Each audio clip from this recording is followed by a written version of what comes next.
29వ వచనం. ఈ దినం మనం ధ్యానించబోతున్న దేవుని వాక్య అంశం యిర్మీయా గ్రంథం 23వ అధ్యాయం 29వ వచనం.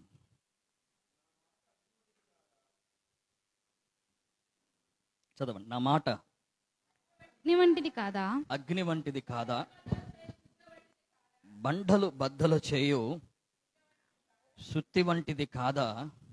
దేవునికి స్తోత్రం చెల్లిద్దాం ఒకసారి. హల్లెలూయ.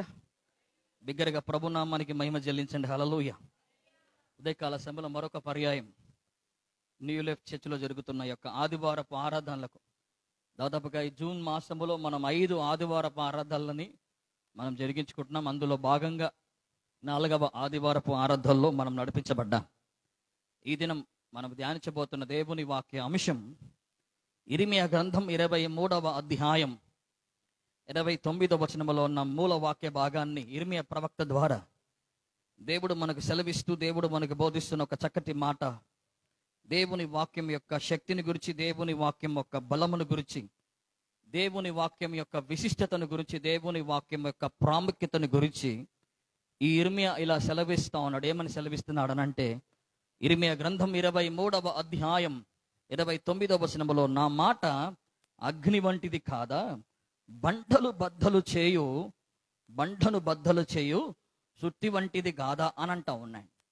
యిర్మీయా అనే ఒక ప్రవక్త దేవుని వాక్యము యొక్క శక్తిని గురించి, దేవుని వాక్యం యొక్క ప్రాముఖ్యతను గురించి, దేవుని వాక్యం యొక్క ప్రాధాన్యతను గురించి ఇక్కడ రాస్తా ఉన్నాయి. దేవుని వాక్యం ఒక సాధారణమైనది కాదది. దేవుని వాక్యం ఒక అసాధారణమైనది. దేవుని వాక్యం అగ్ని వంటిది అంటా ఉన్నాడు. దేవుని వాక్యం ఏంటి చెప్పండి? అగ్ని వంటిది. దేవుని వాక్యం అగ్ని వంటిది అయితే మనలో కాల్చబడవలసిన చెత్త ఏంటిది అని అంటా ఉన్నాడు. దేవుని వాక్యం సుత్తి వంటిది, మరి అది బద్దలు చేయు బండ వంటిది. మనలో ఏమున్నది, మన జీవితాల్లో ఏమున్నదని ఒక మాటని ఇక్కడ యిర్మీయా భక్తుడు మనకు సెలవిస్తా ఉన్నాడు. ఈ పరిశుద్ధ గ్రంథంలో మనం చూసినట్లయితే యిర్మీయా దేవుని వాక్యాన్ని ప్రకటిస్తున్న సందర్భాల్లో మనం చూస్తాం. ఈ యిర్మీయా గ్రంథం అంతట్లో నిజమైన ప్రవక్తలకి, అబద్ధ ప్రవక్తలకి ఉన్న ఆ పోరాటాన్ని, ఆ యొక్క విరోధాన్ని మనం ఇక్కడ ఈ అధ్యాయంలో, ఈ యొక్క గ్రంథంలో మనం ధ్యానిస్తూ వస్తుంటాం. అలా ధ్యానిస్తున్నప్పుడు దేవుని వాక్యాన్ని చెప్పే ప్రవక్తల మాట కంటే అబద్ధ ప్రవచనాలు, అబద్ధ మాటలకి వాటి వైపు జనులు ఆకర్షితులైతున్నప్పుడు యిర్మీయా ఈ మాట సెలవిస్తా ఉన్నాడు. దైవజనుడిలో నుండి దేవుని వస్తున్న మాట అది అగ్ని వంటిది అంటా ఉన్నాడు. ఏమంటున్నాడు చెప్పండి? యిర్మీయా గ్రంథం 23వ అధ్యాయం 29వ వచనంలో అంటున్నాడు కదా, నా మాట అగ్ని వంటిది కాదా, బండను బద్దలు చేయు సుత్తి వంటిది కాదా. దేవుని వాక్యం ఎంతో విలువైనది. దేవుని వాక్యం ఎంతో ప్రశస్తమైనది. దేవుని వాక్యం ఎంతో విశిష్టమైన కార్యాలు చేయగలదు. దేవుని వాక్యం అగ్ని అయితే మనలో ఉన్న చెత్తనంతా ఆ అగ్ని ఏం చేయగలదు చెప్పండి? కాల్చగలదు. పైన వాక్యములు అంటాడు కదా, 28వ వచనములు అంటాడు కదా, ధాన్యముతోను చెత్తకు ఏమి సంబంధం, ఇదే యెహోవా వాక్కు అంటాడు. ధాన్యముతోను చెత్తకు ఏం సంబంధం? దేవుడిస్తున్న శ్రేష్టమైన దానికంటే చెత్తకి ఏం సంబంధం అని అంటా ఉన్నాడు. అంటే దేవుని వాక్యం అగ్ని అయితే అది కాల్చే, అది ఒకవేళ మనలో చెత్త కానీ ఈ లోకానికి సంబంధించింది ఏది ఉన్నా ఆ అగ్ని కాల్చగలదు అని చెబుతా ఉన్నాడు ఇక్కడ. దేవునికి స్తోత్రం చెప్పండి. హల్లెలూయా. దేవుని వాక్యం ఒక సుత్తి లాంటిదట. ఎలాంటిదట చెప్పండి? ఒక సుత్తి లాంటిదట. ఆ సుత్తి ఏం చేయగలుగుతుందంటే అది బండని ఏం చేయగలుగుతుంది అంటున్నాడంటే బద్దలు చేయగలదు అని అంటా ఉన్నాడు. దేవునికి స్తోత్రం చెప్పండి. హల్లెలూయా. దేవుని నామానికి మహిమ చెల్లించండి. హల్లెలూయా. ఈ రోజున మనం ధ్యానించబోతున్న ఈ మూల వాక్యం ఈ యిర్మీయా గ్రంథం 23వ అధ్యాయం 29వ వచనంలో దేవుని వాక్యం సుత్తి వంటిది అని మనం నేర్చుకుంటున్నాం. అది బండని ఏం చేయగలుగుతుందట చెప్పండి?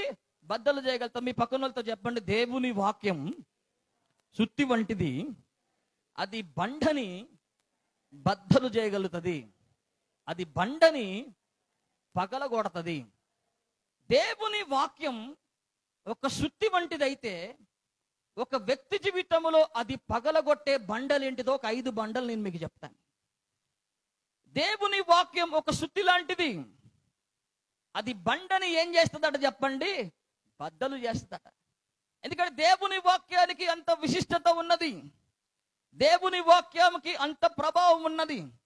హెబ్రీయుల రాసిన పత్రికలో మీరు చదివితే 4వ అధ్యాయం 12వ వచనంలో మీరు చదివితే దేవుని వాక్యం ఎలాంటిదనంటే అక్కడ అంటాడు కదా, హెబ్రీయుల రాసిన పత్రిక 4వ అధ్యాయం 12వ వచనములో ఎందుకనగా దేవుని వాక్యం సజీవమై బలము గలదై. ఎలాంటిదంటే చెప్పండి, అది రెండంచుల గల ఎటువంటి ఖడ్గము కంటే వాడిగా ఉండి ప్రాణాత్మ కీలులను మూలుగులను విభాగించినంత మట్టుకు దూరుచు హృదయము యొక్క తలంపులని ఆలోచనలని శోధించుచున్నది అంటా ఉన్నాడు. దేవుని వాక్యం బలము గలది, దేవుని వాక్యం సజీవమైనది, దేవుని వాక్యం అగ్ని వంటిది, దేవుని వాక్యం శుద్ధి వంటిది అంటా ఉన్నాడు. ఈ రోజున అవును, దేవుని వాక్యం ఒక శుద్ధిలా విశ్వాస జీవితంలో పనిచేయాలి. దేవునికి స్తోత్రం చెప్పండి, హల్లెలూయా. ఒక అగ్నిలా దేవుని వాక్యం పనిచేయాల. దేవుని వాక్యం ఒక శుద్ధిలా మన జీవితంలో మారితే అది ఒక విశ్వాస జీవితంలో ఏ బండలని అది బద్దలు చేస్తుందంటే, మొట్టమొదటి బండ ద్వితీయోపదేశ కాండం 8వ అధ్యాయం 15వ వచనంలో మీరు చదువుతారు. ఒక 5 రకములైన బండలు మన ఆత్మీయ జీవితంలో ఎలాంటి బండలని అది బద్దలు చేస్తుంది, ఎలాంటి బండలను అది పగలగొడుతుంది. దేవుని వాక్యం, దేవుని వాక్యాన్ని ధ్యానిస్తున్నప్పుడు, దేవుని వాక్యంతో నింపబడుతున్నప్పుడు, దేవుని వాక్యం కిందకి మన జీవితాలు వచ్చినప్పుడు, దేవుని వాక్యం చేత మనము నింపబడుతున్నప్పుడు, దేవుని వాక్యం చేత మనము తాకబడుతున్నప్పుడు, దేవుని వాక్యం మనల్ని దర్శిస్తున్నప్పుడు, ఒక వ్యక్తి జీవితాల్లో, ఒక విశ్వాస జీవితాల్లో అది బద్దలు చేసే బండలలో, పగలగొట్టే బండలలో మొట్టమొదటి బండ ఏంటంటే ద్వితీయోపదేశ కాండం 8వ అధ్యాయం 15వ వచనములో రాతి బండ అని రాయబడుతుంది. అక్కడ ఏ బండ చదవండి. తాపకరమైన పాములను తేళ్లను కలిగి ఎడారి అయి నీళ్లు లేని భయంకరమైన ఆ గొప్ప అరణ్యములో ఆయన నిన్ను నడిపించెను. రాతి బండ నుండి నీకు నీళ్లు తెప్పించదును. ఏ బండ గురించి వాక్యం రాయబడుతుంది చెప్పండి? రాతి బండ. ఈ రాతి బండ కఠినత్వానికి సదృశం. ఈ రాతి బండ కాఠిన్యముకు సాదృశ్యం. చాలా మంది జీవితాల్లో ఈ రాతి బండల్లో ఉంటారు. చాలా మంది జీవితాల్లో ఈ రాతి బండల వలె వారి జీవితాలు ఉంటాయి. కఠినత్వం, కాఠిన్యం చాలా వరకు చాలా మంది జీవితాల్లో ఎలా అయిపోయిందంటే రాతి బండల వలె మారిపోయింది. ఎలా అయిపోయింది చెప్పండి? రాతి బండల వలె మనుషుల హృదయాల్లో హృదయ కాఠిన్యం, మనుషుని హృదయాల్లో హృదయ కఠినత్వం మనిషి జీవితాల్లో మనం చూస్తూ ఉన్నాం. ఈ కాఠిన్యం, ఈ కఠినత్వం ఎలా ఉంటుందంటే అది ఇంగ్లీష్లో మనం చదివితే not wanting to listen are change అనే మాట రాయబడుతోంది రాతి బండను గురించి. అంటే ఏ మాట వినటానికి కూడా వీళ్ళు ఇష్టపడరు, ఏం మార్చుకోవడానికి కూడా వీళ్ళు ఇష్టపడరట. అట్లాంటిది ఈ రాతి బండ స్వభావం. ఈ రాతి బండ లాంటి మనస్సులు కలిగిన వారు అలా ఉంటారట. ఏం వినడానికి వారు ఇష్టపడరు, ఏం మార్చుకోవడానికి ఇష్టపడరు. దేవుని వాక్యం ఒక దైవజనుడి ద్వారా మీదకి వస్తా అంటే ఎట్లా ఉంటారు తెలుసా? రాతి బండల్లా ఉంటారు. ఎట్లా ఉంటారు చెప్పండి? ఏ మాత్రం మార్చుకోవడానికి ఇష్టపడరు, ఏం మాత్రం మారడానికి ఇష్టపడరు, కఠినంగా ఉంటారు. వాక్యాన్ని స్వీకరించరు వాళ్ళు, వాక్యాన్ని అంగీకరించరు వాళ్ళు. కఠినమైపోయింది వారి హృదయం, వారి మనసు కఠినమైపోయింది. అలాంటి రాతి బండలని సైతం దేవుని వాక్యం పగలగొట్టగలుగుతుంది అటు. దీనికి స్తోత్రం చెప్పండి, హల్లెలూయా. దేవుని నామానికి స్తోత్రం చెప్పండి ఒకసారి, హల్లెలూయా. దేవుని నామానికి మహిమ చెల్లించండి, హల్లెలూయా. దేవుని వాక్యము ద్వారా తమ జీవితాలని, తమ బ్రతుకులను ఎంత మాత్రం మార్చుకొని వారు ఈ రాతి బండ కిందకు వస్తారు. చదవండి రోమీయులకు రాసిన పత్రిక 2వ అధ్యాయం 5వ వచనం, జకర్యా గ్రంథం 7వ అధ్యాయం 12వ వచనంలో మీరు ధ్యానిస్తే రోమీయులకు రాసిన పత్రిక 2వ అధ్యాయం 5వ వచనం, నీ కాఠిన్యమును మార్పు పొందని నీ హృదయమును అనుసరించి ఉగ్రత దినమందు దేవుని లేఖన భాగాల్లో నీ కాఠిన్యమును మార్పు నందని ఏంటి చెప్పండి? నీ హృదయం. ఇది కాఠిన్యంగా ఉంటది వీళ్ళది. రోమీయులకు రాసిన పత్రిక 2వ అధ్యాయం 5వ వచనంలో నీ కాఠిన్యమును అంటా ఉన్నాడు. దేవుని లేఖన భాగాల్లో చూస్తే మార్పు నందని నీ హృదయాన్ని గురించి అంటా ఉన్నాడు. ఇవన్నీ రాతి బండ లాంటి అనుభవాల్లో ఉన్న వారి జీవితాల్లో కనపడతాయి. రాతి బండల్లా మారిపోయిన వ్యక్తుల జీవితాల్లో అవి కనపడతా ఉంటాయి. అవును, దేవుని వాక్యం ఒక సుత్తి లాంటిది. అది దేవుని వాక్యం పని చేయడానికి నువ్వు ఒప్పుకుంటే దేవుని వాక్యం నీ జీవితాల్లో అది పనిచేయడం ప్రారంభిస్తే అది రాతి బండ లాంటివి ఎలాంటివి ఉన్నా అది మన జీవితాల్లో పగలగొడతాది. దేవునికి స్తోత్రం చెప్పండి. హల్లెలూయా. నువ్వు ఎంత వినలొల్లని వాడిగా ఉంటావేమో, ఎంత మార్పు నందడానికి రాని వ్యక్తిగా నీవు ఉంటావేమో, ఎంత కఠినంగా ఉంటావో, ఎంత కాఠిన్యంతో నీవు ఉంటావేమో, కానీ అట్లాంటి కఠిన హృదయాన్ని, అట్లాంటి కాఠిన్యంతో కూడిన మనసులను కూడా ఈ రాతి బండ మార్చగలదు. దేవునికి స్తోత్రం చెప్పండి. హల్లెలూయా. ఈ రాతి బండను బద్దలు చేయగలదు దేవుని వాక్యం అనే సుత్తి. అందుకని దేవుని వాక్యం అది సుత్తి లాంటిది. చదవండి జకరియా గ్రంథం 7వ అధ్యాయం 12వ వచనాన్ని మీరు చదవండి. ధర్మశాస్త్రమును పూర్వీకులైన ప్రవక్తల ద్వారా సైన్యములకు అధిపతి యెహోవా తన ఆత్మ ప్రేరేపణ చేత తెలియజేసిన మాటలను, తమ ఆత్మ ప్రేరేపణ చేత తెలియజేసిన మాటలని తాము వినకుండునట్లు హృదయములను కురవిందము వలె కఠినపరుచుకొనిరి గనుక. కురవిందము వలె ఎట్లా చేసుకుంటున్నారు చెప్పండి? కఠినపరుచుకొందిరి గనుక అనే మాట చూస్తూ ఉన్నాం. అందుకనే సైన్యములకు అధిపతి యెహోవా యొద్ద నుండి మహోగ్రత వారి మీదకి వచ్చును అని చదువుతూ ఉన్నాం. దేవుని మాటలని వినుకోకుండా, ఆయన తెలియజేసిన మాటలను తాము వినకుండునట్లు హృదయములను కుర్రవిందము వలె ఎట్లా చేసుకున్నారు చెప్పండి? కఠినము చేసుకొనిరి అనే మాట చదువుతా ఉన్నాం. ఇట్లాంటి అనుభవం కలిగిన వారు హృదయాన్ని కఠినం చేసుకోవటం 2వ దినవృత్తాంతాల గ్రంథం 36వ అధ్యాయం 15వ వచనంలో చదివితే అక్కడ ఏమని రాయబడుతుందంటే మనస్సుని కఠినం చేసుకోవటం. చదవండి 2వ దినవృత్తాంతాల గ్రంథం 36వ అధ్యాయం 15వ వచనం. వారి పితరుల దేవుడైన యెహోవా తన జనుల యందును తన నివాస స్థలమందును కటాక్షము గలవాడై వారి యొద్దకు తన దూతల ద్వారా వర్తమానం పంపుచూ వచ్చెను. ఆయన పెందలకడ లేచి పంపుచూ వచ్చినను వారు దేవుని దూతలను ఎగతాళి చేయుచు, ఆయన వాక్యములను తృణీకరించుచు, ఆయన ప్రవక్తలను హింసించుచూ రాగా. 2వ దినవృత్తాంతాల గ్రంథం 36వ అధ్యాయం 13వ వచనం. మరియు దేవుని నామం బట్టి తన చేత ప్రమాణం చేయించుకొచ్చిన నెబుకద్నెజరు మీద అతడు తిరుగుబాటు చేశాను. అతడు మొండితనమును వహించి ఇశ్రాయేలు దేవుడైన యెహోవా వైపు తిరుగక తన మనస్సుని ఏం చేసుకొనెను చెప్పండి? కఠినపరుచుకొనెను. 2వ దినవృత్తాంతాల గ్రంథం 36వ అధ్యాయం 13వ వచనం. కఠినపరుచుకోవటం అనే అనుభవం చాలా మందిలో ఉంటది. రాతి బండ స్పందన లేని దానికి సూచన. ఏమి సూచన చెప్పండి? స్పందన లేని దానికి సూచన. అది స్పందించదు రాతి బండ. రాతి బండలో స్పందన ఉండదు. అట్లా ఉంటారు కొంతమంది. దేవుని మందిరానికే వస్తూ, దేవుని సన్నిధిలో కనపెడుతూ, రాతి బండల్లా తమ జీవితాలను, రాతి బండల్లా తమ హృదయాలను, మనసులను మార్చుకుంటా ఉంటారు. కానీ దేవుని వాక్యం ఒక సుత్తి వంటిది.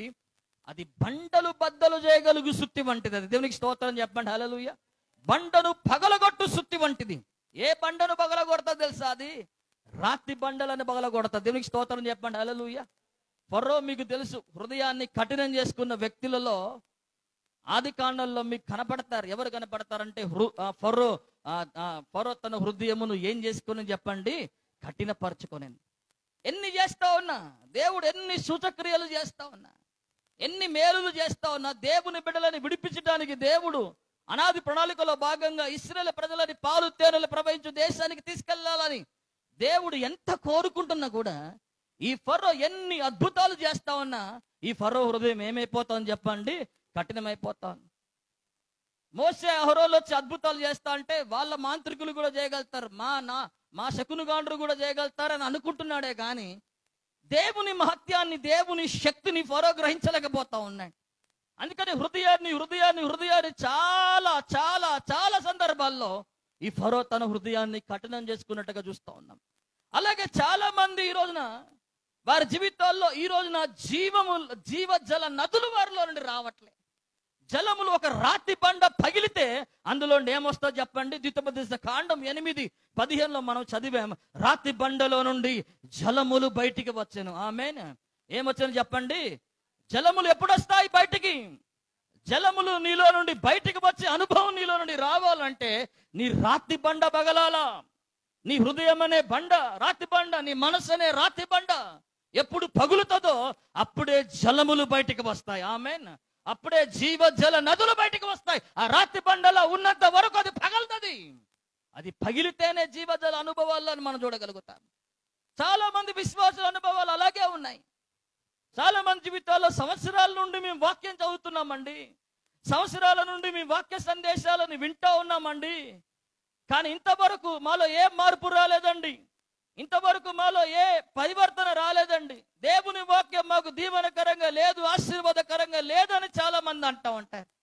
ఎందుకు దేవుని వాక్యం సంవత్సరాల తరబడి నుండి మీరు వింటా ఉన్నా ఎందుకు ఇంకా మీలో పరివర్తన రాలే, ఎందుకు మార్పు రాలే, ఎందుకు జీవితాలు కట్టబడట్లేదంటే మీ హృదయాలు ఎలాగున్నాయి చెప్పండి, ఎలాగున్నాయి చెప్పండి? రాతి బండల్లా ఉన్నాయి. ఒక సమరయ స్త్రీ ఒక రాతి బండలా ఉంది తన హృదయం. దేవుని దగ్గరికి రాకమునపు 5 భర్తలు కలిగి మాకు ప్రవక్తలు ఉన్నారు, మాకు దేవుడు ఉన్నాడు అనుకొని ఎట్లా ఉంది తెలుసా తన అనుభవం? ఒక సమరయ స్త్రీ అనుభవం ఎలాగుంది తెలుసా? ఒక రాతి బండల్లా. మాకు ప్రవక్తలు ఉన్నారు కదా, మాకు దేవుళ్ళు ఉన్నారు కదా అనుకుంటూ ఒక రాతి బండల తన జీవితాన్ని ఎన్నడూ మార్చుకొని ఒక అనుభవంలో 5 భర్తలతో ఉండి 6వ భర్త కూడా ఉన్నవాడు కాదు, ఆమె భర్త కాదు అన్నట్టుగా ఆ సమరయ స్త్రీ ఆ బావి దగ్గరికి వచ్చినప్పుడు, వాక్యమైన యేసయ్య ఆమెను దర్శించినప్పుడు ఆ రాతి బండ పగిలిపోయిన. దేవునికి స్తోత్రం చెప్పండి, హల్లెలూయా. ఆమె జీవితం ఎంతగా మార్చబడ్డది, ఆమె బ్రతుకు ఎంత మార్చబడ్డది.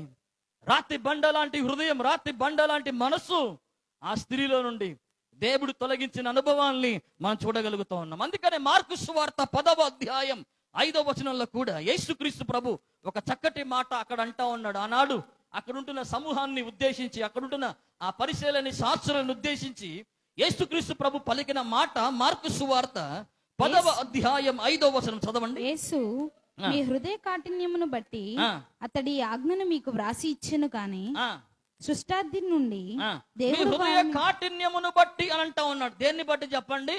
హృదయ కాఠిన్యాన్ని బట్టి.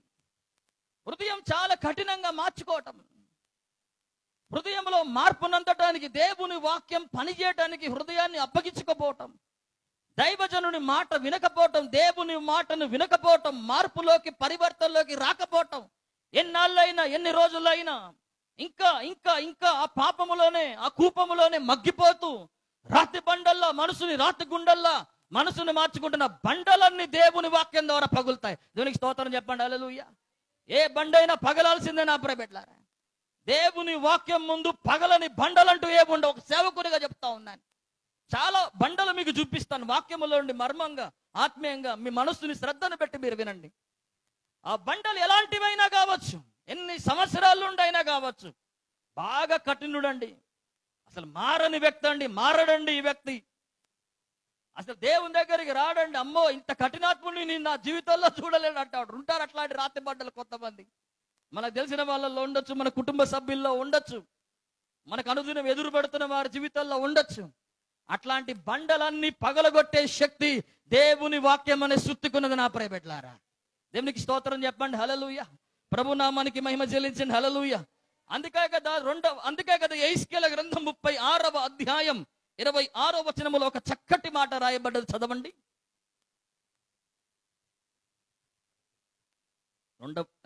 యెహెజ్కేలు గ్రంథం 36వ అధ్యాయం 26వ వచనం. నూతన హృదయము మీకు ఇచ్చేదను, నూతన రాతి గుండ మీలో నుండి తీసివేసి ఏ గుండెనిస్తాడట చెప్పండి? మాంసపు గుండెనిస్తాడట. దేవునికి స్తోత్రం చెప్పండి, హల్లెలూయా. రాతి గుండె లాంటిది ఏదైతే మన జీవితాల్లో not wanting to listen, not wanting to change అని అనుభవంలో ఏ వ్యక్తి అయితే ఎన్ని సంవత్సరాల నుండి, ఏ విశ్వాస అయినా ఎన్ని రోజుల నుండి అయినా ఉండొచ్చు, ఎన్ని రోజుల నుండి అయినా తప్పించుకుంటూ ఉండొచ్చు, నీ రాతి గుండె లాంటి, నీ రాతి బండ లాంటి నీ బ్రతుకు మార్చుకోకుండా ఎన్నో రోజుల నుండి నువ్వు తప్పించుకుంటూ వస్తావు. కానీ ఒక రోజు దేవుని వాక్యం దర్శిస్తుంది. ఆ దర్శించినప్పుడు ఆ రాతి గుండె ఏమైపోయింది తెలుసా? అది మాంసపు గుండె మారిద్దట. ఆమేన్. అంటే స్పందన లేని దాన్ని రాతి గుండె అంటాం, స్పందించే దాన్ని ఏమంటాం చెప్పండి? ఒక గుండె మీద చేయడుతూ ఉంటే మన గుండె ఏమైతా ఉంటుంది చెప్పండి?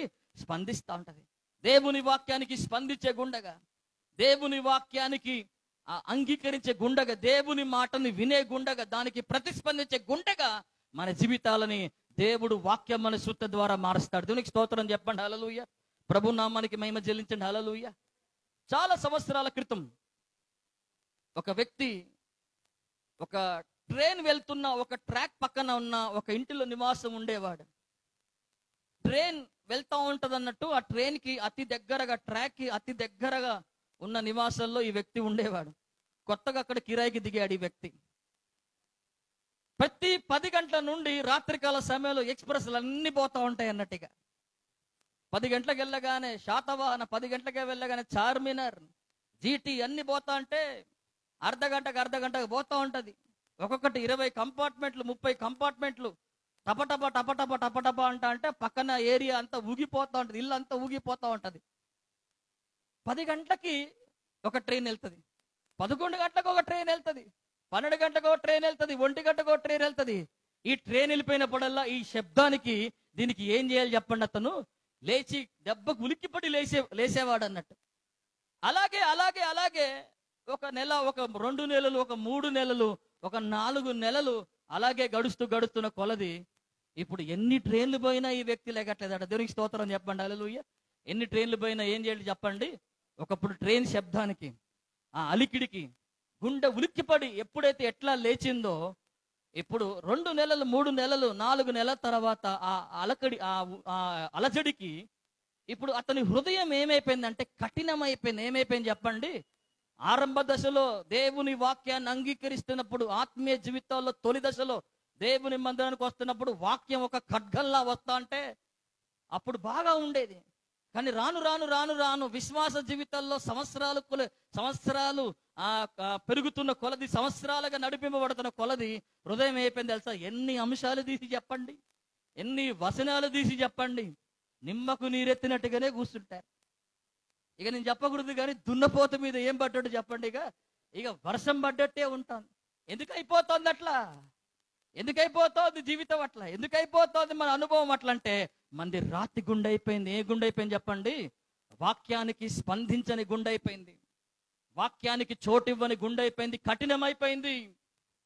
ఎంత దేవుని వాక్యం వస్తా ఉన్నా, ఎంత వాక్యం ఎంత వేగంగా వస్తా ఉన్నా, ఎంత ప్రభావంగా వస్తా ఉన్నా, ఆ మాటలు అంగీకరించిన నైజం, ఆ మాటలని స్వీకరించని ఒక నైజం మనలోకి వచ్చేసింది. అది రాతి గుండె యొక్క స్వభావం. దేవునికి స్తోత్రం చెప్పండి, హల్లెలూయా. ఆయన పగలగొట్టే మొట్టమొదటి బండ ఏ బండ అంటే అది రాతి బండ. ఏ బండ చెప్పండి? 2వ బండ న్యాయాధిపతుల గ్రంథం 7వ అధ్యాయం 25వ వచనం.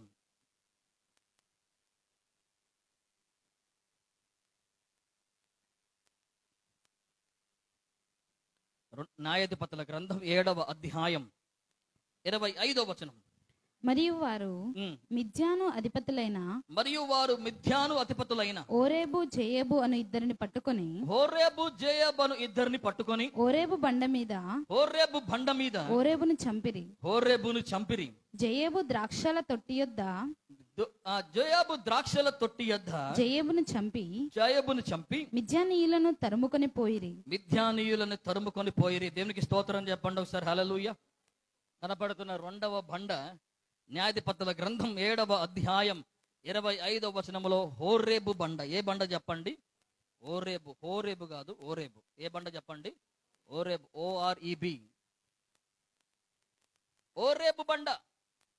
ఈ బండ గురించి నేను మీకు చెప్పాలంటే కొంచెం దాని వెనకాల జరిగిన నేపథ్యం మీకు చెప్పాలి. ఇశ్రాయేలు చాలా కష్టపడి సంవత్సరం అంతా పనిచేసి, సంవత్సరం అంతా కష్టపడి పంటను పండిస్తా అంటే ఈ గిద్యోను పరిపాలన చేసే సమయంలో మిద్యానీయులు వచ్చి ఇశ్రాయేల్ మీద శత్రు దాడి చేసి సంవత్సరాల నుండి పంట పండిస్తున్న ఆ పంట అంతా తీసుకొని వెళ్ళిపోయేవాళ్ళు, ఆ పంటనంతా లాక్కొని వెళ్ళిపోయేవాళ్ళు.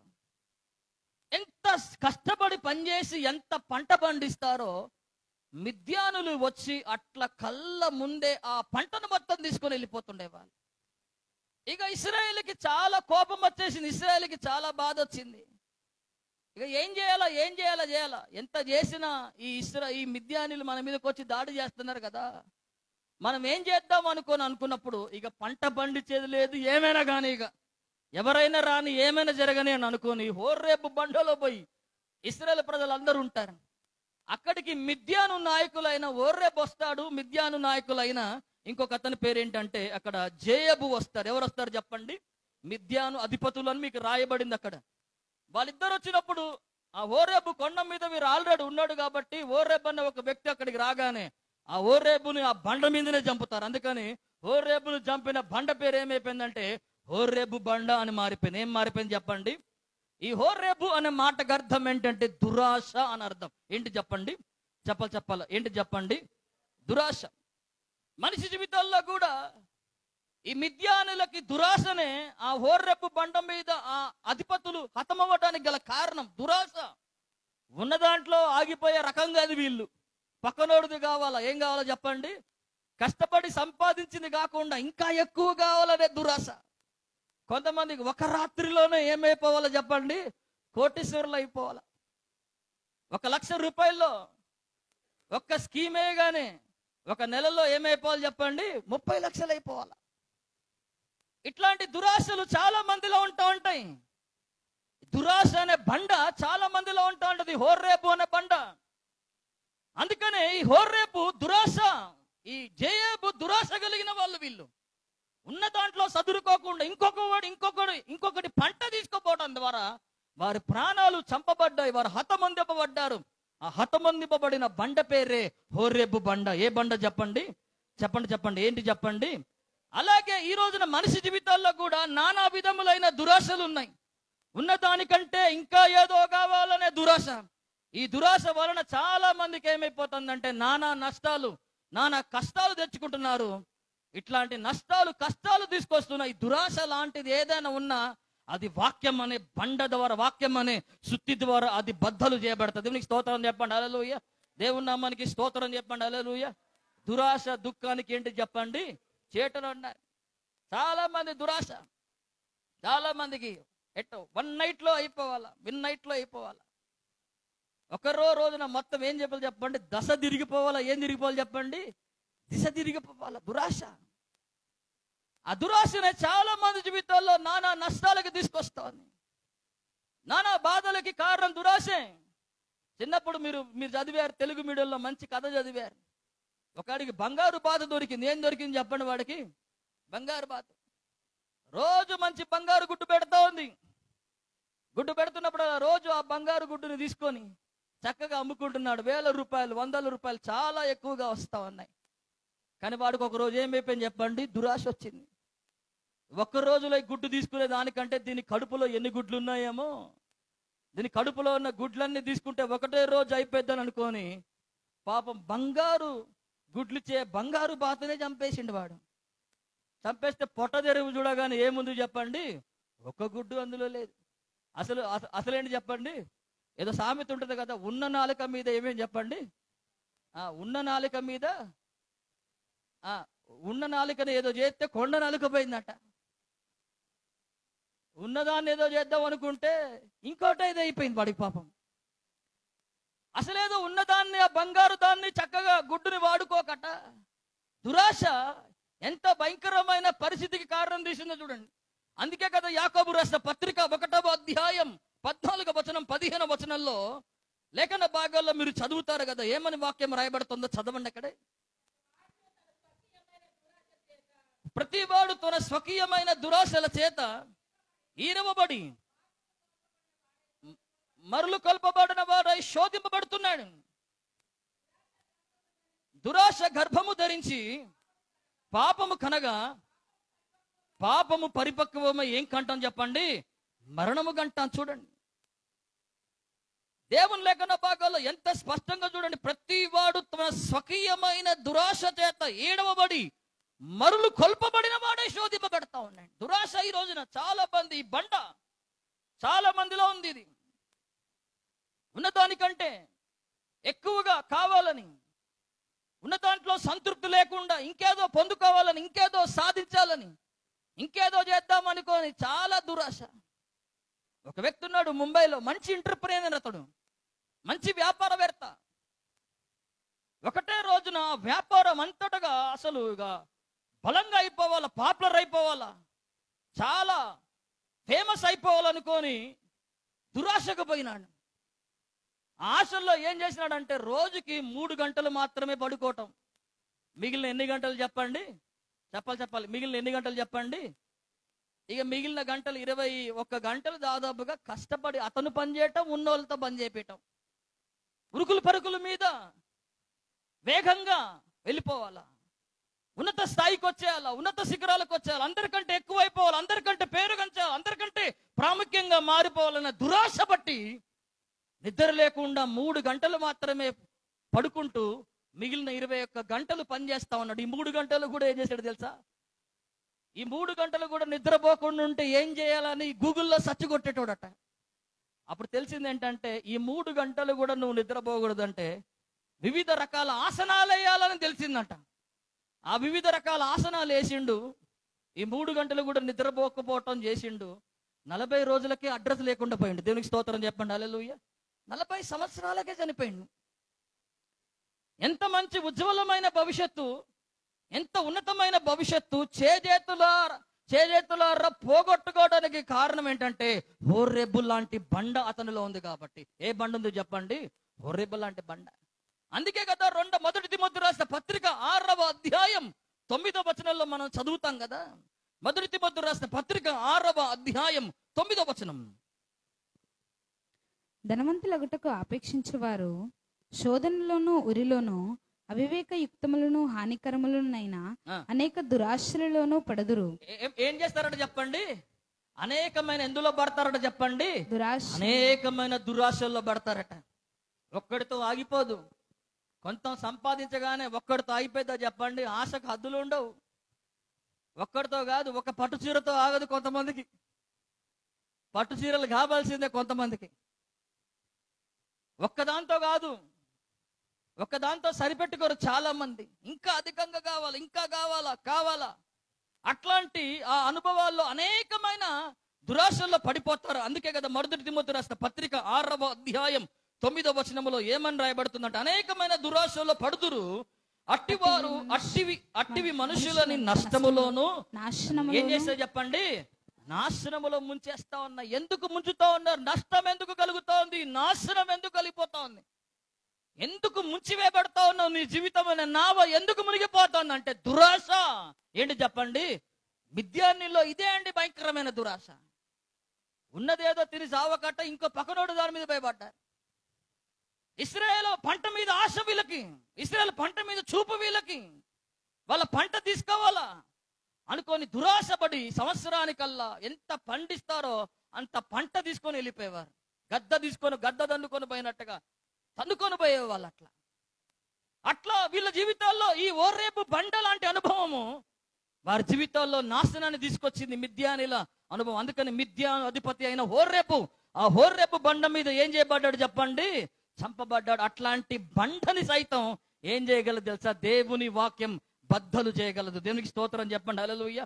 2వ తిమోతి రాసిన పత్రిక 3వ అధ్యాయం 6వ వచనం చదవండి. 2వ తిమోతి రాసిన పత్రిక 3వ అధ్యాయం 6వ వచనం. పాపభరితులై నానా విధములైన దురాశల వలన నడిపింపబడి, పాపభరితులై నానా విధములైన ఏంటి చెప్పండి?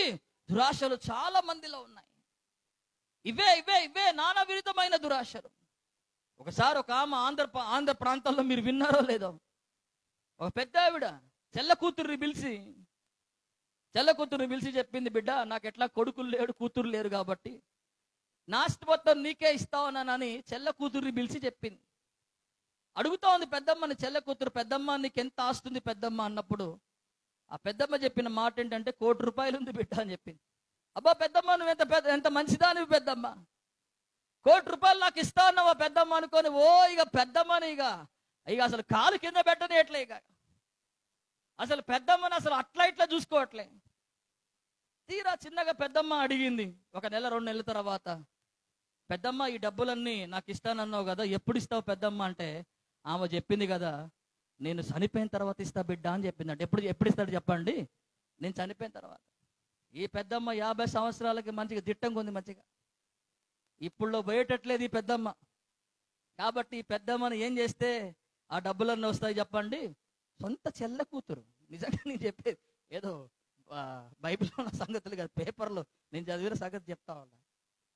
సొంత చెల్ల కూతురు పెద్దమ్మ దగ్గర ఆమె గదిలోనే పడుకొని ఆమె దగ్గరనే నిద్రలో కింద పడిపోయినట్టు యాక్షన్ చేసి ఆమె మంచం కిందకి వెళ్ళి చిన్నగా ఒక టెలిఫోన్ వైర్ తీసి చిన్నగా ఆమె మెడ దగ్గరికి పంపించి పడుకున్నట్టుగా అట్లాగే గొంతు గట్టేసేసి గట్టిగా చంపేసి అసలు ఏమి ఎరగని వెళ్ళిపోయాలి. ఓ పెద్దమ్మ పెద్దమ్మ అని ఒకటే ఎడితే అది మొత్తం క్లూస్ టీం అంతా వచ్చినాయి, అన్ని కుక్కలన్నీ చేసినాయి. మొత్తం అటు చేసిన తర్వాత మొత్తం అయిపోయిందంటే పాపం ఎప్పటికైనా ఒక రోజు ఏం చేస్తే చెప్పండి, అది పండిద్ది ఖచ్చితంగా.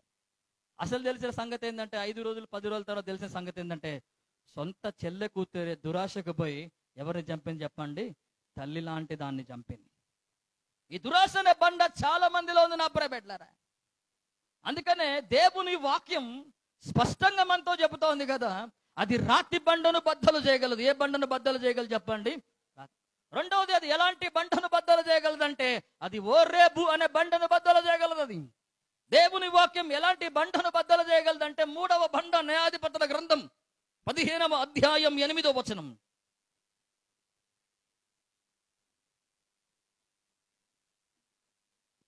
న్యాయాధిపతుల గ్రంథం 15వ అధ్యాయం 7వ వచనం 8వ వచనం.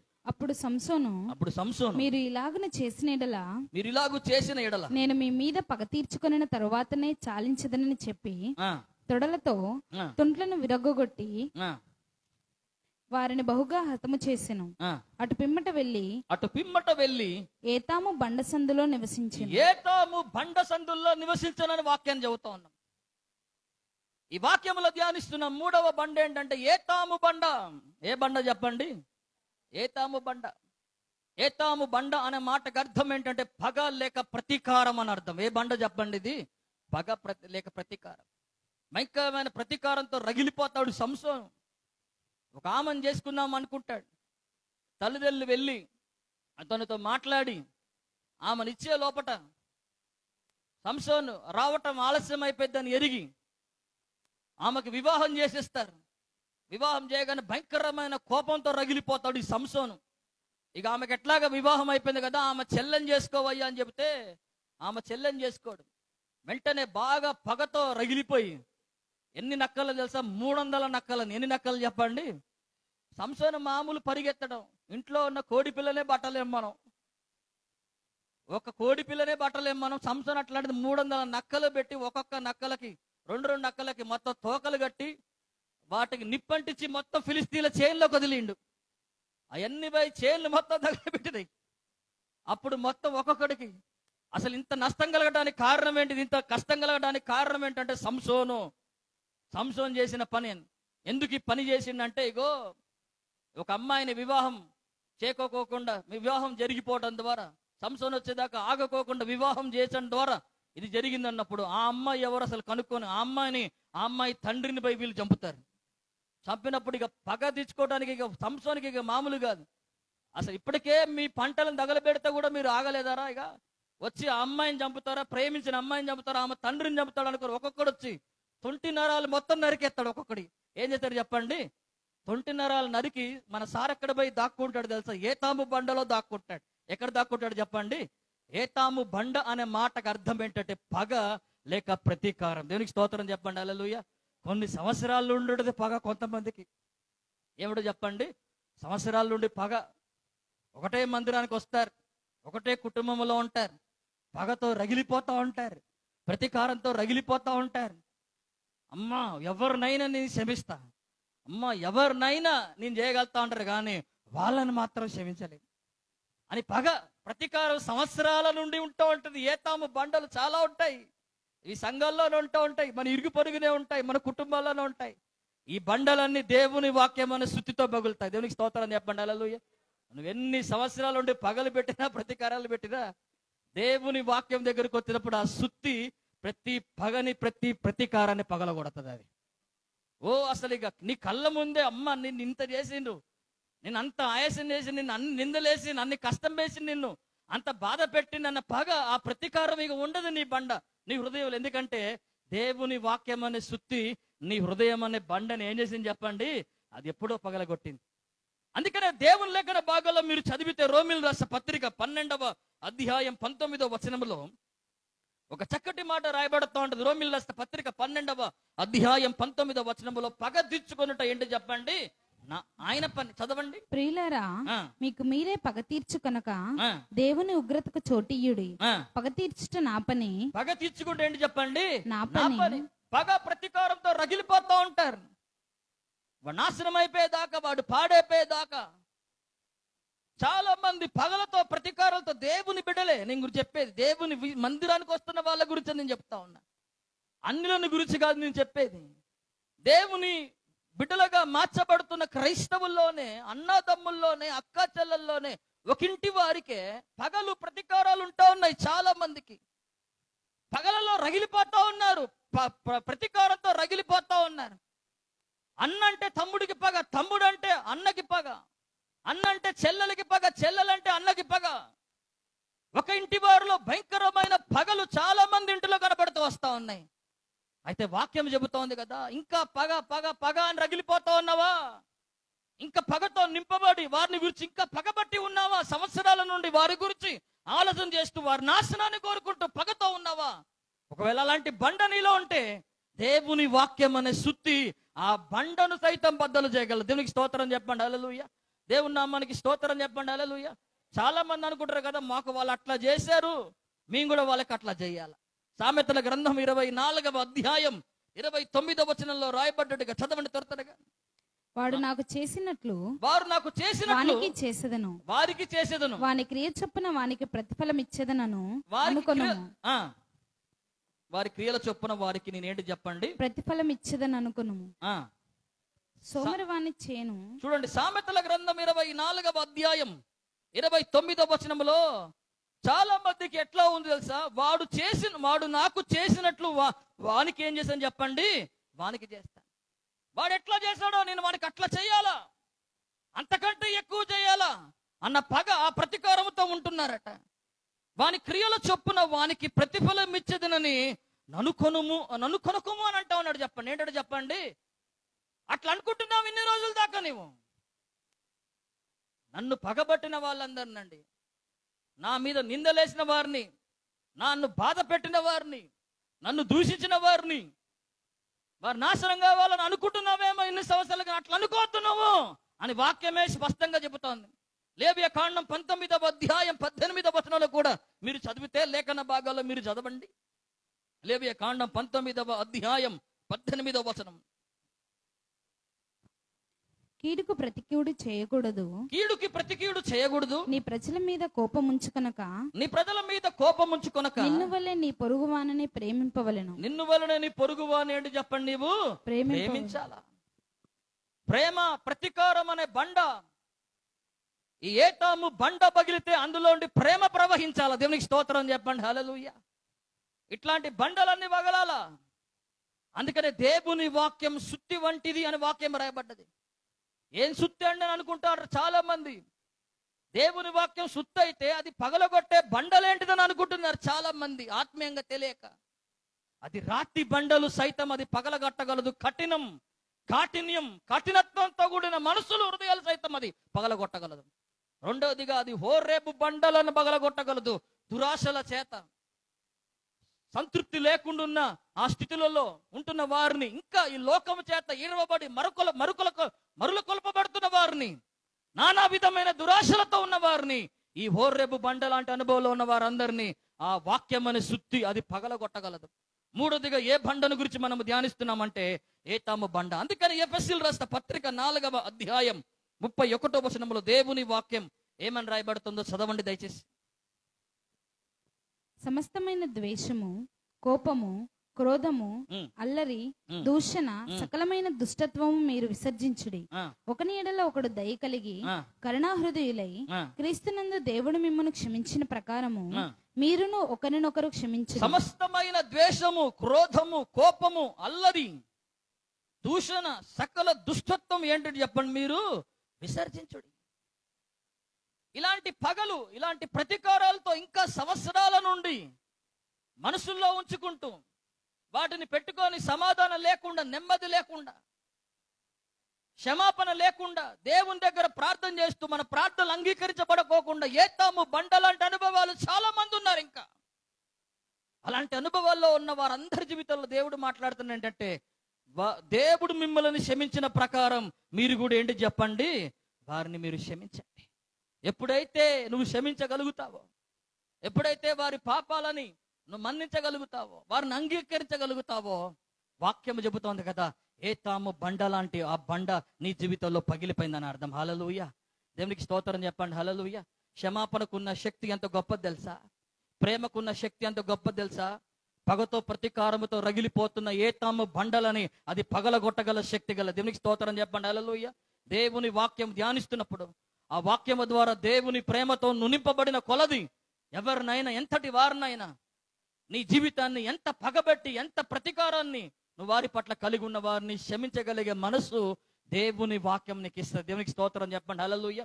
సమయం లేదు, 4వ బండలోకి వెళ్దాం. మొదటి రాజుల గ్రంథం 1వ అధ్యాయం 9వ వచనం. మొదటి రాజుల గ్రంథం 1వ అధ్యాయం 9వ వచనం. అదోనియా ఎన్రోగులు సమీపమందుండు జోహెలేతు అను బండ దగ్గర గొర్రెలను ఎడ్లను క్రొవ్విన దూడలను బలిగా అర్పించి రాజకుమారులకు తన సహోదరులనందరినీ యూదావారగు రాజు యొక్క సేవకులనందరినీ పిలిపించును గాని ప్రవక్తయగు నాతానును బెనాయాను దావీదు శూరులను తనకు సహోదరుడైన సొలొమోనును పిలవలేదు. దేవుని లేఖన భాగంలో మీరు చదివితే దేవుని వాక్యం బద్దలు చేయగలిగే 4వ బండ ఏంటంటే జోహేలేతు అనే బండ. ఏ బండ చెప్పండి? జోహేలేతు అనే బండ. ఈ బండకి అర్థం ఏంటంటే సర్పములు తిరుగు స్థలం అని అర్థం. సర్పెంట్ స్టోన్ అని రాయబడుతోంది. సర్పములు తిరుగు స్థలం అని అర్థం. ఈ ఆదోనియా దావీదు కుమారుడు, పెద్దవాడు ఈ ఆదోనియా. దావీదు ద్వారా ఇంకా నిర్ణయం రాకమునిపే, దావీదు ద్వారా రాజుగా ఇంకా నీవు ఉన్న రాజుగా ప్రకటింపబడక మునిపే నేనే రాజు అనుకొని ఈ ఆదోనియా ఏం చేస్తాడంటే ఈ జోహేలేతు దగ్గరికి వచ్చి, జోహేలేతు కొండ మీద బండ మీద వెళ్ళి, ఆ జోహేలేతు బండలో అతనికి అనుకూలంగా ఉన్న వారి ఒక వర్గాన్ని, ప్రవక్తలని, అతని మైండ్ సెట్కి తగిన వారిని అందరిని తీసుకొచ్చి విందు చేస్తాడు, కానుకలు అర్పిస్తాడు, బలులు చేస్తాడు. దేవుని లేఖన భాగాల్లో ఇలా చేసిన ఒక ప్రక్రియ ఆ జోహేలేతు బండ మీద మొదటి రాజుల గ్రంథం 1వ అధ్యాయం 9వ వచనములో మీరు చూస్తారు. ఇది చేసిన ప్రక్రియను బట్టి వాక్యము చెబుతోంది అతడు జోహేలేతు బండ మీద దీన్ని చేశాడు అని. వాక్యము రాయబడుతోంది. జోహేలేతు అనే మాటకు అర్థం ఏంటంటే సర్పములు తిరుగు స్థలం అని అర్థం. ఏంటి చెప్పండి? ఈ జోహేలేతు అనే బండకి దేనికి సూచనగా ఇది రాయబడుతుందంటే అపవాది కార్యములని, అపవాది క్రియలకి సూచన. నా ప్రియబిడ్డలారా, ఏం సూచన చెప్పండి? ఇది అపవాది యొక్క క్రియలకి, అపవాది కార్యములకి ఇది సూచన. ఇది సాదృశ్యంగా కనపడుతుంది ఈ జోహేలేతు అనే బండ. దేవుని లేఖన భాగాల్లో మీరు చదవండి, సర్పములు తిరుగు స్థలములు ఉంటాయండి. అసలు అట్లాంటి ప్రాంతం ఉంటుందా అండి అంటే ప్రకటన గ్రంథం 2వ అధ్యాయం 12వ వచనం 13వ వచనములో పెర్గము అని ఒక సంఘాన్ని మీరు అక్కడ చూస్తారు. ఆ సంఘాన్ని గురించి 7 సంఘాలతో ఆత్మ మాట్లాడుతున్నప్పుడు ఆత్మ ద్వారా పలకబడిన ఒక మాట మీరు అక్కడ చదువుతారు. ఏంటిది ఆ మాట అంటే చదవండి దయచేసి. ప్రకటన గ్రంథం 2వ అధ్యాయం 12వ వచనం 13వ వచనం. పెర్గములో ఉన్న సంఘపు దూతకు ఇలాగ వ్రాయము, వాడి అయిన 2 అంచులు గల ఖడ్గము గలవాడు చెప్పు సంగతులేవనగా, సాతాను సింహాసనమునున్న స్థలములో నీవు కాపురమున్నావని నేను ఎరుగుదును. సాతాను సింహాసనమున్న స్థలములో నీవేం చేస్తావు చెప్పండి? నీవు కాపురమున్నావు. సాతాను సింహాసనమున్న స్థలాల్లో కాపురం ఉండటం సర్పములు తిరుగు స్థలానికి సూచన ఈ జోహేలేతు బండ. అట్లా కొన్నిసార్లు కొంతమంది జీవితాలు అలాగుంటా ఉంటాయి. అపవాది కార్యాలు, అంధకార క్రియలు వారి జీవితాల్లో సర్పములు తిరుగు స్థలములలో వాళ్ళ జీవితాల్లో మారిపోతూ ఉంటది. ఈ పెర్గమస్ అనే ఈ యొక్క పెర్గము అనే దగ్గరనే, ఈ సంఘంలోనే, ఆ ప్రాంతంలోనే వాళ్ళు ఒక గుడి కడతారు. ఒక గుడిని వాళ్ళు కలిగి ఉంటారు, ఒక గుడిని వారు నిర్మిస్తారు. ఆ గుడిలో ఉన్న రూల్ ఏంటిదంటే రాత్రిపూట వచ్చి అక్కడ ఉన్న వాళ్ళందరూ ఆ గుడిలో పడుకోవాలి. ఆ గుడిలో పడుతున్నప్పుడు రాత్రిపూట సమయంలో వారికి కలిగే అనుభవం ఏంటంటే సర్పాలు వచ్చి వాళ్ళ మీద నుండి పోవాలి. సర్ప దర్శనం. ఏ దర్శనం చెప్పండి? సర్ప దర్శనం జరగాల. ఎన్ని సర్పాలు వచ్చి వాళ్ళ మీదకి ఎక్కిపోతే అంత స్వస్థత అన్నట్టు వీళ్ళకి. ఈ పెర్గం సంఘం గురించిన అనుభవాలు, వాళ్ళ నేపథ్యం, వాళ్ళ బ్రతుకుల గురించి నేను చెప్తా ఉన్నా. సర్పాలు వాళ్ళ మీదకి ఎక్కిపోతా ఉంటాయి, అయినా కానీ అట్టనే పడుకుంటారు వాళ్ళు. అట్లాగే ఉండిపోతాడు. ఎన్ని సర్పదర్శనాలు జరిగితే అంత స్వస్థత, అంత విడుదల అని పెర్గం వాళ్ళు వీళ్ళు నమ్ముతారు. అందుకనే సాతాను కాపురమున్న స్థలములో మీరు నివసిస్తా ఉన్నారంటా ఉన్నారు. కొంతమంది జీవితాలు అలాగే ఉంటాయి, కొంతమంది బ్రతుకులు అలాగే ఉంటాయి. సర్పములు తిరుగుతున్నట్టుగా ఉంటది వాళ్ళ బ్రతుకులు. అపవాది క్రియలు, అంధకార క్రియలు వాళ్ళని ఏలుబడి చేస్తూ ఉంటాయి, వారి బ్రతుకుల మీద పనిచేస్తూ ఉంటాయి. ఆ అంధకార క్రియలు, అంధకార ప్రభావం, లేకపోతే అపవాది క్రియలు వారి జీవితాల మీద ప్రభావం చూపుతూ ఉంటాయి, ఏలుబడి చేస్తూ ఉంటాయి వారి మీద. చాలా వరకు ఆ దురాత్మ శక్తులు వారి మీద పనిచేస్తూ వస్తూ ఉంటాయి.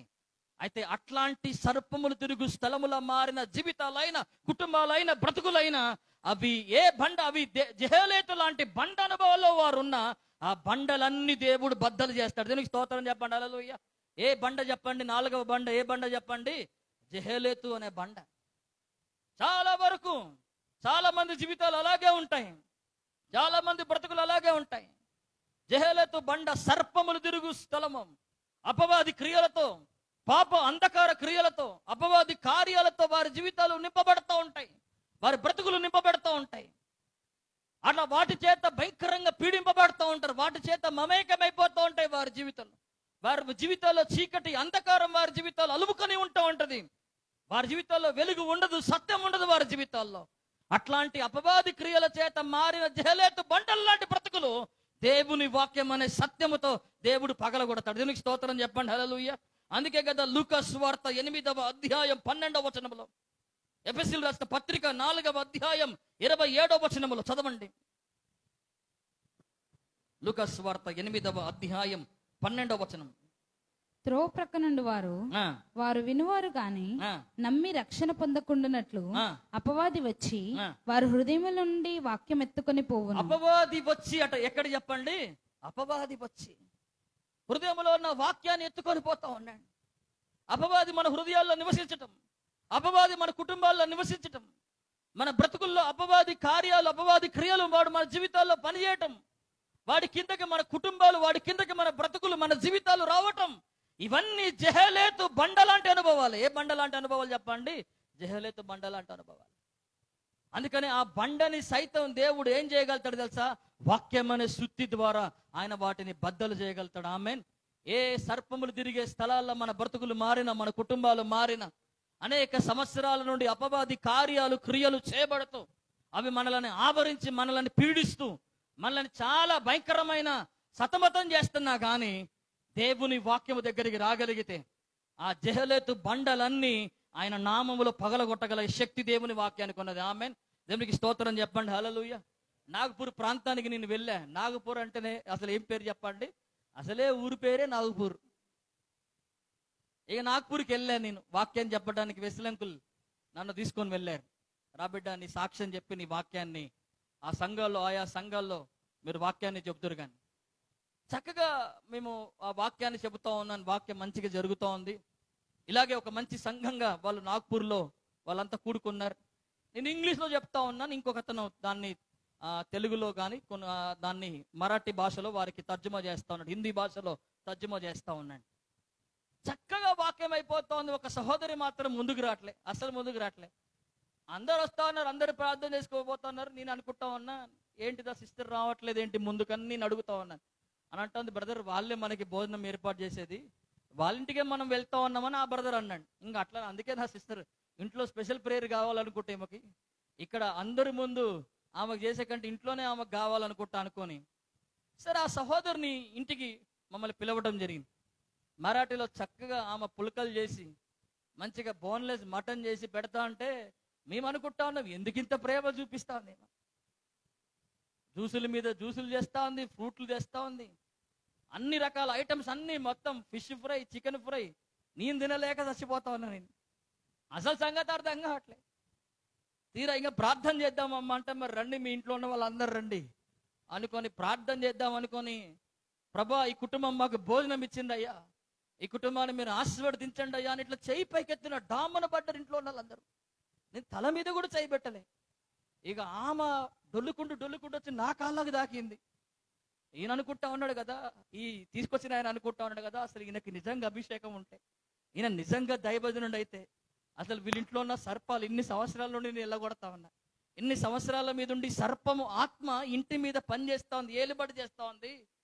ఈ సర్పం అనే కుయుక్తి, సర్పం అనే మోసం వీరి జీవితాలను నాశనం చేస్తా ఉంది. ఇది ఈ సర్పంట్ అనే స్పిరిట్, ఇది ఈ స్పిరిట్ అసలు అన్న పట్టుకుంటాడో అనుకున్నాడు. నాకు ఎన్ని తెలియదు, నేను కేవలం ఆమె పెడతా అంటే మరాఠీలో ఆమె మాట్లాడేది నాకు అర్థం కావట్లేదు, నేను చెప్పేది ఆమెకు అర్థం కావట్లేదు. వద్దొద్దమ్మా అంటే ఇంకా ఎత్తాంది చపాతీలా, వద్దమ్మా అంటే ఇంకా మటన్ పెడతాను. ఇక పాప కడుపునంతా నిండి, ఇక అయ్యా కడుపు నిండా పెట్టింది, బిడ్డలను ఆస్పర్దించయ్యా అని ఇట్లా అనగానే డామ్మన పడ్డారు నలుగురు. ఇక ఒక్కొక్కరు ఒక్కొక్క గదిలోండి ఈమెమో ఇక ఒకటే డొల్లుతోంది. ఇక పాక్కుంటూ సర్పం లెక్క నడుచుకు ఇక పాక్కుంటూ వచ్చి నా కాళ్ళని కాటెత్తాంది, నా కాళ్ళు వచ్చి తాకుతోందామా. అప్పుడు అంటా ఉన్నాను, ఇన్ని సంవత్సరాల నుండి ఏలుబడి చేస్తున్న సర్పపు ఆత్మ ఈ రోజు నుండి ఈ కుటుంబాన్ని విడిచిపెట్టి వెళ్ళిపోవును గాక. ఆమేన్. ఆ రోజు నుండి విడుదల పొందిన కుటుంబం ఇంతవరకు ఆ ఆత్మ రాకుండా దేవుడు వారిని కాపాడినాడు. ఏంటిది ఆ స్పిరిట్ అంటే? వీళ్ళు చాలా వరకు ఈ సమస్యల చేత భయంకరమైన చీకటి వీరి కుటుంబాలను ఆవరించినప్పుడు ఒక మాంత్రికుడి దగ్గరికి వీరు వెళ్ళటం జరిగింది. ఆ మంత్రగాడు చాలా వరకు లక్షల రూపాయలు వీరి ద్వారా వాడు లబ్ధి పొందాడు. లబ్ధి పొందిన తర్వాత వీరు దేవుని తెలుసుకొని మందిరానికి రావటం, వాడి దగ్గరికి రాకపోవటం ఆపేసే కల్లా వాడు ప్రయోగించిన ఒక ఆత్మ ఈ సర్పపు ఆత్మ. అది ఆనాడు జొహేలేతు బండల వారి ఇల్లుంది, వారి జీవితం ఒక జొహేలేతు బండే. ఎంతో మంది వచ్చి ప్రార్థన చేస్తా ఉన్నా, ఆ సర్పెంట్ స్పిరిట్ వాళ్ళని వదిలిపెట్టి పోట్లే, వారి జీవితాలను వదిలిపెట్టి పోట్లే.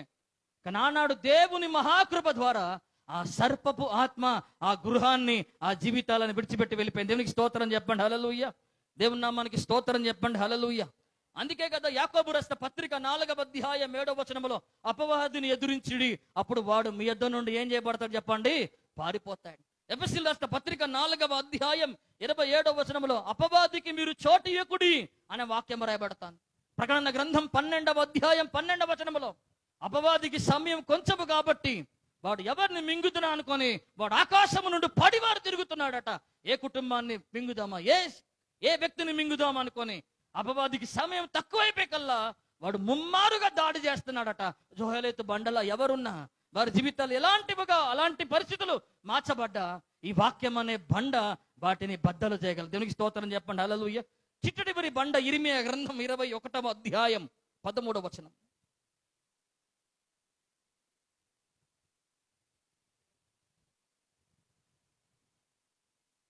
ఇర్మియా గ్రంథం 21వ అధ్యాయం 13వ వచనం.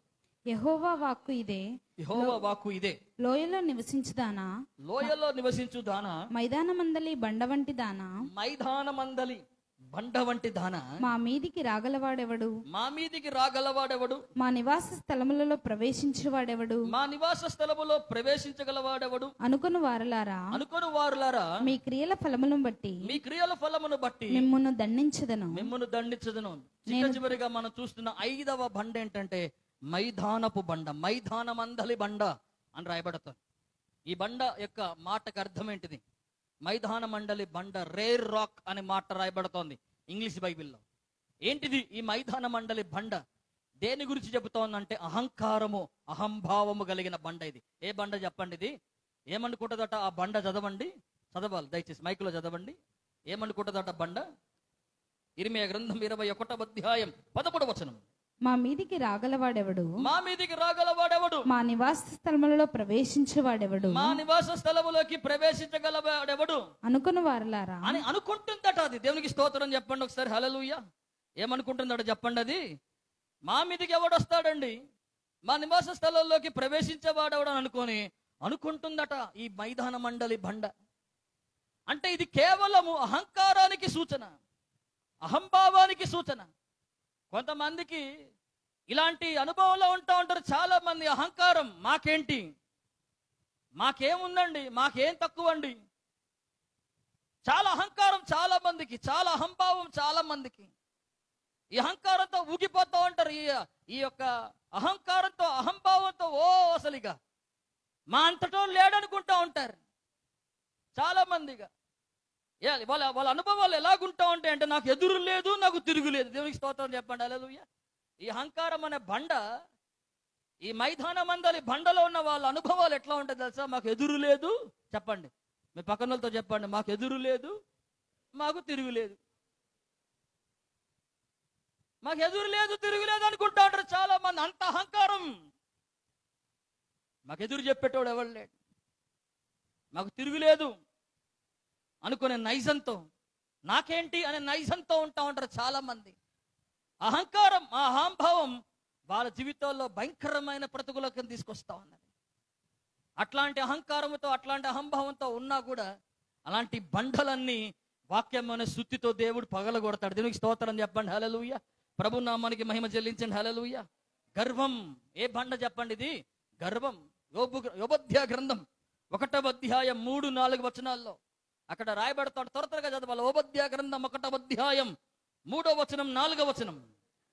అత్యున్నతమైన పర్వతముల మీద ఆసనుడవై ఉండి కొండ సందులలో నివసించువాడా, నన్ను క్రిందికి పడతోయగల వాడెవడని అనుకున్నవాడా, మీ హృదయపు గర్వం చేత నీవు మోసపోతివి. నీ హృదయం గర్వం చేత నువ్వేంటి చెప్పండి? నీవు మోసపోతివి. హృదయం అనే గర్వంతో, అహంకారంతో ఉంటా ఉంటారు చాలా మంది. అహంభావంతో ఉంటా ఉంటారు చాలా. ఇదే అహంభావం, ఇదే అహంకారంతో నడుస్తూ ఉంటారు చాలా మంది. వారి జీవితాల్లో వారు మోసపోతూ ఉన్నారు. అహంకారం, అహంభావం భయంకరమైన నష్టాలకి, భయంకరమైన ప్రతికూలతకి కారణమవుతా ఉంది.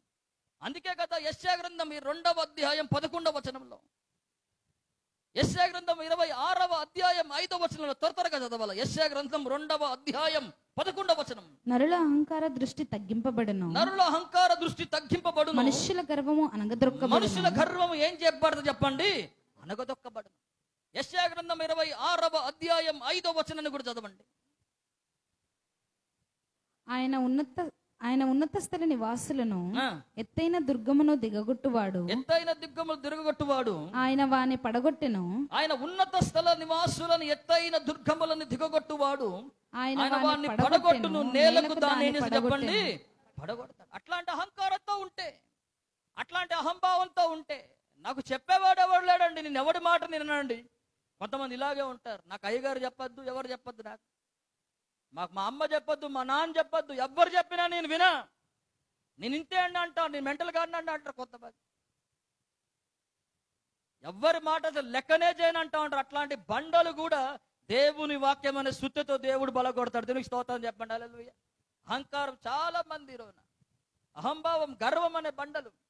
కీర్తనల గ్రంథంలో మీరు చదివితే 131వ కీర్తన గ్రంథం 1వ వచనంలో, సామెతల గ్రంథం 30వ అధ్యాయం 13వ వచన భాగంలో మీరు చదివితే, యెహోవా నా హృదయం అహంకారము కలది కాదు, నా హృదయం అహంకారం కలది కాదు, నా కన్నులు మీదు చూచినవి కావు. నా కన్నులు ఏం చూచినవి కాదు చెప్పండి?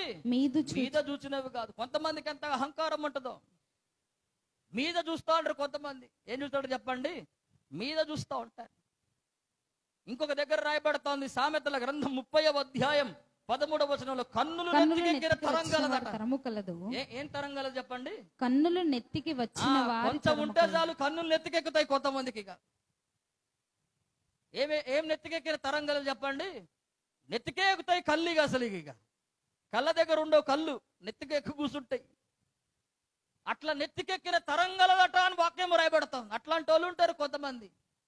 ఏమి ఉండదు మళ్ళాడ, కానీ అహంకారం, అహంభావం. రూపాయికి పనికిరారు, ₹10 కూడా అమ్మితే ₹10 అమ్ముడు పోడు.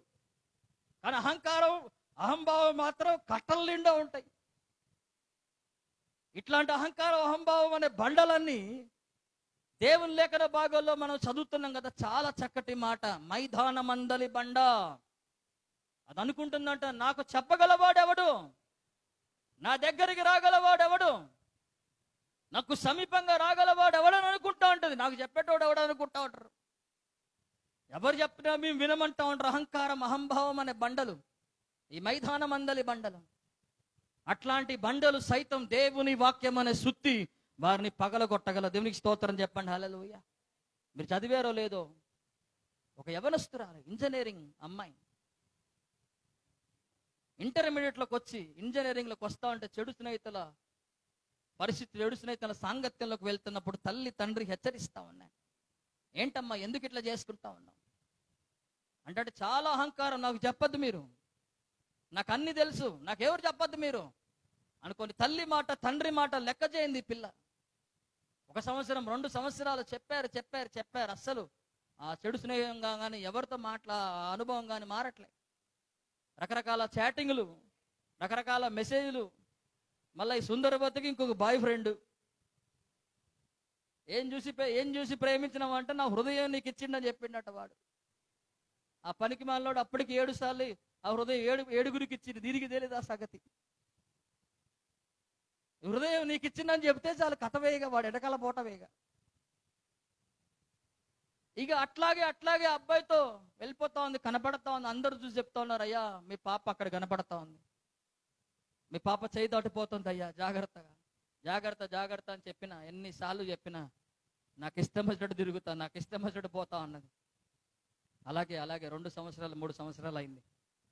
ఒక రోజున యవనస్తుడు ఆ అమ్మాయిని తీసుకొని ఒక భయంకరమైన స్థలానికి తీసుకొని వెళ్ళిపోయి ఆ అమ్మాయితో చెప్తా ఉన్నాడు, మనం ఇంకా వివాహం చేసుకోవాల్సిన వారం కదా, మనం కలవటంలో తప్పేం లేదనుకొని ఎవ్వరూ రాని నిర్మానుషమైన ఒక స్థలం దగ్గరికి తీసుకొని వెళ్ళిపోయినాడు. అప్పటికే అతడు కుట్రపూరితంగా ఒక 4 స్నేహితులను అప్పటికే ఆ యవనస్తులను అక్కడ పెట్టేసినాడు. ఈ పిల్లకి తెలియదు, యవనస్తురాలకు తెలియదు. అక్కడ వెళ్ళిపోయిన తర్వాత ఆ 5 యవనస్తులు అతి భయంకరంగా ఈ అమ్మాయిని పైశాచికంగా అత్యాచారం చేశారు. తల అసలు కనపడేటట్టుగా, తల గుర్తు కనపడకోకుండా ఉండేటట్టుగా భయంకరమైన బండ తీసి తల మీద కొట్టారు. తల చిదిమి వేయబడినది. 2 రోజులు అయిపోయింది, పోలీస్ స్టేషన్ ఇచ్చారు, కంప్లైంట్ ఇచ్చారు. ఏమైంది అమ్మాయి దొరకట్లే. దాని తర్వాత తెలిసిన విషయం ఏంటంటే ఆ అమ్మాయి జీవితం భయంకరంగా చిదిమి వేయబడ్డది, భయంకరంగా చంపివేయబడింది.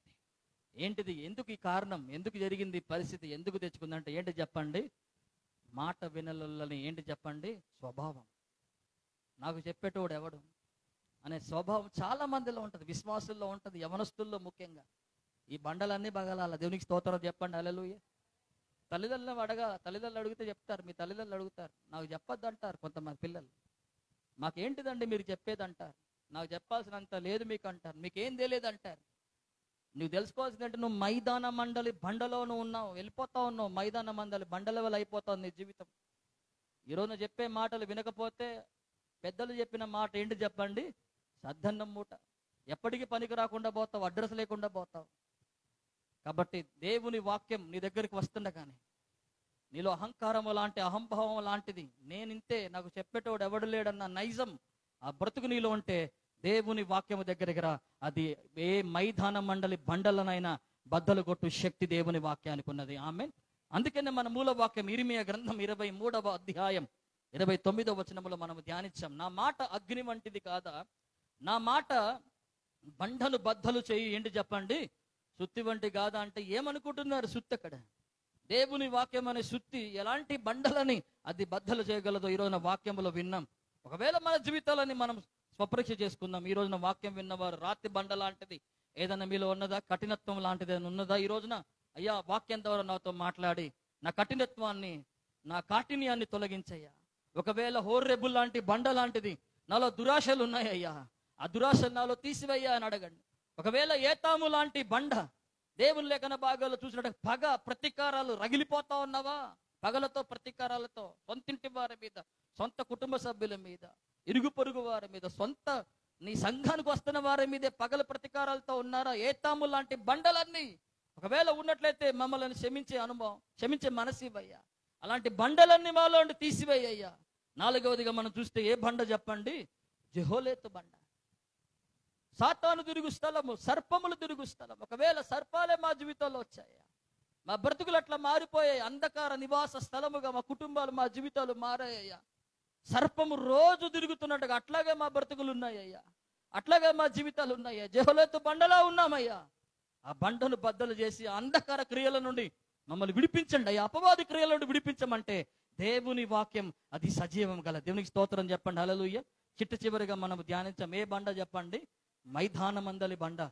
అహంకారం, అహంభావం, గర్వం అనే అనుభవంలో ఉన్నట్లయితే వాటిని మనలోడి తొలగించే కృప దేవుడి వాక్యము ద్వారా మనకు దయచేయును గాక. మోకాళ్ళ మీద కొద్దాం, ప్రార్థన చేద్దాం, ప్రార్థనలోకి నడిపించబడదాం.